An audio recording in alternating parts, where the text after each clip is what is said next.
guys, welcome back to another video. Today we're going to look at 7 potential Manchester City midfielders ahead of summer 2023. It's going to be a really fascinating window because apparently City are going to go big in the transfer market. So I thought I'd pick out some names, not every single name that's been linked, but a whole bunch of very prominently linked ones anyway, and discuss them and potentially see who could be in a Manchester City shirt next summer. Don't forget, you are a fan of this kind of content, please do give this video a like and also subscribe to the channel if you're new. If you've not done it already, what are you doing, man? Hit subscribe, help support a fellow blue.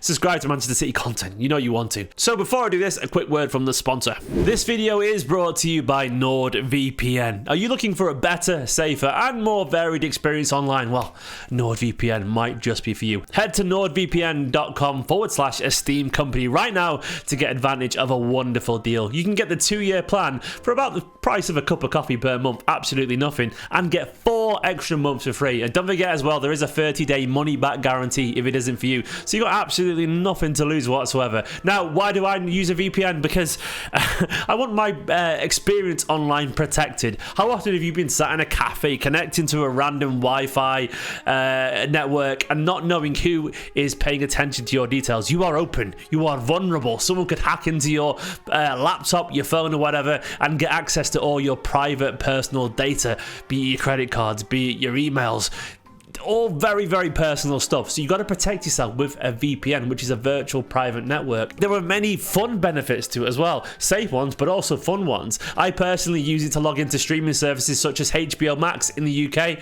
and you can get access to Premier League games as well by signing up, by changing your location and watching content geolocked for different areas, so you can watch Premier League football for much cheaper, or different streaming services. It's absolutely excellent. So get over to nordvpn.com/esteemed company right now. Protect yourself, get a better experience online, protect your personal data, and sign up for an incredible deal. What are you waiting for? Go and do it right now. Do as I said, click the link in the description below and check it out, nordvpn.com/esteemed company. So let's head over to the first name on this list, and we're heading over to Brighton. Alexis McAllister, a man, of course, that really took the world by storm. A World Cup winner with Brighton, a Brighton World Cup winner, not with Brighton, with Argentina, is really impressive. And this is a guy that many people want to see in a Manchester City shirt. 24 years old, he turns 25 in December, so he's still a very good age. Plenty of experience, of course, as well. Played for Argentina's juniors. He's been on loan at Boca Juniors at one point, and of course he signed for Brighton back in 2019, where he's established himself as a very good Premier League player and a fantastic midfielder. Of course, the World Cup really did massively improve his reputation, but also so did his season with Brighton. Brighton have been immense under Potter, under De Zerbi now as well. He's a fantastic player, a really smart player, and I would be very happy to see him in the Manchester City side. I really like the versatility to his game. He's very good at getting forward and scoring goals, creating as well, loads of energy, a perfect foil for Messi and Alvarez at the World Cup. He can play number 6, number 8, number 10, a real versatility to his game. The only thing, of course, is with McAllister, being Brighton in control there, he costs an awful lot of money. I think we're looking pushing 90 million or something stupid like that. There's no way that Brighton are going to sell a World Cup winner for a cheap price. His stock is absolutely rocking right now. So City will be looking at Alexis McAllister going, I like him, experienced, suits the system, a proven winner, tenacious, good skill, great scores, Premier League proven, but it might be a little bit too much. Either way, he's an option, and I wouldn't be surprised if City make the phone call this summer. Second on the list is Jude Bellingham, a man that I think could actually be in a Manchester City shirt. Only 19 years old still. Only 19 years old, which is crazy. And he's already got 160-odd, 70-odd senior appearances in football. It's crazy. 24 England caps already as well. We know a lot about Jude Bellingham. Highly gifted, immensely talented. It's not just the fact that he's 19 years old, already has loads of Champions League experience, already plays for a club like Dortmund, already plays for England and has achieved so much. It's the fact that he's a natural born leader as well. Bellingham is not your typical Manchester City midfielder just yet. He's a lot more progressive. He likes to run and carry the ball and create chances that way by sheer determination and no little skill, of course. So there is potentially some work to do there in terms of the pauser, you know, the element of controlling the football and passing it around. But when you've got a player this talented, that talented already at 19, you can clearly do pretty much anything with a football. There are some rough edges there, of course. it's very much a case of get him in and see what Guardiola could do. I do think, of course, we would be absolutely rinsed with a price, because that's what comes when you've got someone like Bellingham. That natural ability, and the fact that he's English and it's Manchester City going for him, way over 100 million, 120, 130. But I do think with someone like Bellingham, we can already dribble, he can play incredible passes, he can finish wonderfully. Once again, he's a box-to-box player, he's a leader, he's determined, he's a pure winner. The sky is the limit for this guy. So even though maybe he doesn't have the control that maybe a Bernardo Gundogan brings, imagine him under Guardiola, what he can improve this player. He could be a perfect midfielder. And maybe one day he's actually the replacement for De Bruyne potentially. Get him in and see what happens. I think City could get him, could happen. The next guy on the list is Mateo Kovacic, maybe a more realistic potential signing. 28 years old, Chelsea player, loads of experience, Dinamo Zagreb, Inter Milan, Real Madrid, Chelsea. Look, this guy, of course, as well, Croatian, so they win the Champions League. Always helps. A really talented player, a really experienced player, and one of those guys where maybe, of course, he's not your box office signing like a Bellingham or whatever, or even a McAllister, but at 28 and with 1 year left on his contract in the summer, he could become at a relatively reasonable price, maybe 50 million or something like that. The downside, of course, of Kovacic is he's often injury prone. But what you get with him, with Kovacic, is he's an elite ball carrier. He doesn't lose the ball. He's such a progressive player, a smart player. He can play number 6 or number 8. He doesn't lose the ball. He's very smart recycling possession. Guardiola, of course, I think would even take his game to another level. And even though we say 28 years old, Fernandinho joined at 28. So imagine what this guy could achieve at Manchester City. I really like Kovacic. He's a smart footballer, an intelligent footballer. Once again, Premier League proven. Once again, a Champions League winner. I hate saying that. Played at the highest level, internationally, club level. He would absolutely fit into Manchester City and could be a less glamorous but a very smart potential signing. The next on the list is a very exciting young player, Florian Wirtz, Bayern Leverkusen, German international, a guy that many people absolutely purr over. And if you watch his highlights reel, you can see why.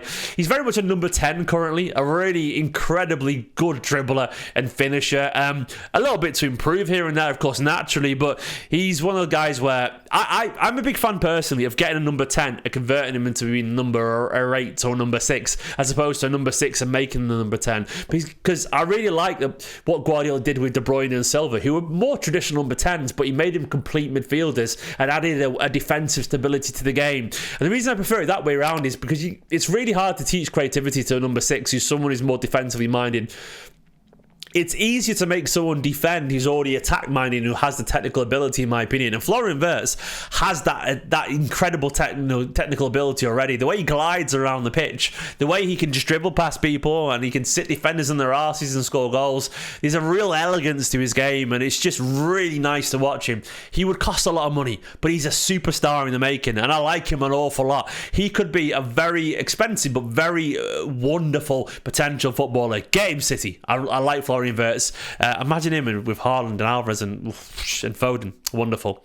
The next on the list is a man that I'm not necessarily sure is a Manchester City player potentially, but he's a name I can't deny the link for. Declan Rice has been linked to Manchester City plenty of times now. Once again, immensely experienced Premier League player. Over 230 games, I think, for West Ham or something like that.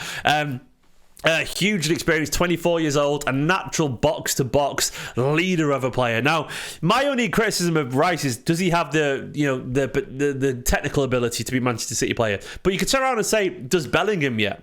Maybe there's an argument there.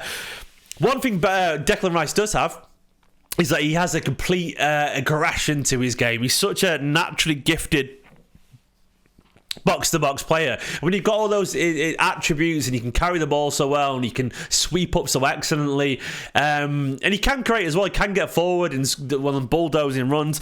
Maybe you need someone like Guardiola to smoothen out those rough edges and make him improve technically as a passer. And once again, his contract is running out in a year and a half, so come the summer, I think he's made it pretty obvious he's not going to sign a new contract. So some of the big clubs, including Man City, will be in for him. So he wouldn't be the worst shout to get Declan Rice under Guardiola. And I wouldn't be surprised if City did go for him. English, of course, does help with the quotas and all that kind of stuff, and he's a very, very exciting player. The next one is a familiar name, Romeo Lavia. Oh, Romeo, you should be at Manchester City already. Of course, we let him go in the summer for not a lot of money. And he went there and he's absolutely excelled already.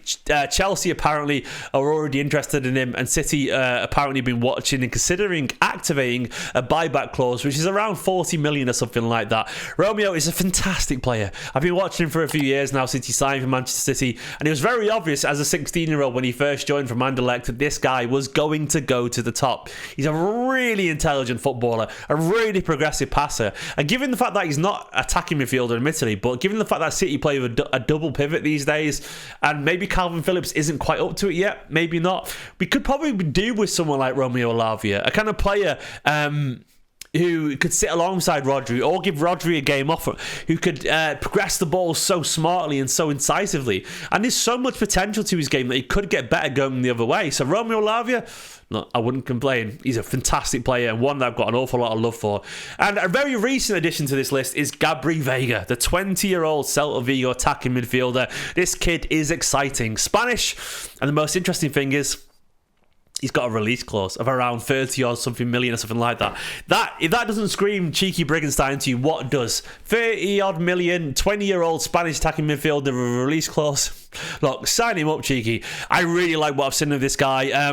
He's very much a number 10 still, similar to Florian Wirtz when I said I like a number 10 who can be made complete, because I think it gives you a very technical approach to your game. He's very much a skillful, driving, attacking midfielder. Of course, he's young. There's loads of rough edges. He'd have to improve defensively and all that kind of stuff. Of course he would. But I do like this guy's potential. There's traces and hints, I'm not saying fully, of the way that KDB used to carry the ball a little bit at Wolfsburg. And when you watch comps of him, you could just be seeing a right-footed Phil Foden burst through midfield. So much ability at 20 years old and loads of potential. A bit of a breakout season and a bit of a new name for some people, admittedly. Gabriel Vega could be the one that City turn to, and I would not complain. So are there the names? Let me know. Is it Alexis McAllister for you? Is it Jude Bellingham is the one? Is it Mateo Kovacic? Do you want to see Florian Wirtz in a Manchester City shirt? Declan Rice? Maybe we get Romeo Lavia back, or do you want to see Gabriel Vega? Choose two down in the comments. It could be that we sign two, by the way. Maybe we won't, maybe we will, but I would not be surprised if we do sign two, given the fact that Gundogan could be going, and Bernardo might try and push for a move yet again as well. So it could be a big old reinvention of Manchester City's midfield. Once again, please head over to nordvpn.com/esteemed company. Get that 2-year plan. Protect yourself online for the price of a cup of coffee a month. It's absolutely nothing. You get 4 extra months for free as well. So you get 28 months as well for the 2-year plan, which is a wonderful deal. Don't forget 30-day money-back guarantee. Let me know down in the comments what you make of these potential signings. Give this video a like. Subscribe to the channel. I'll catch you soon.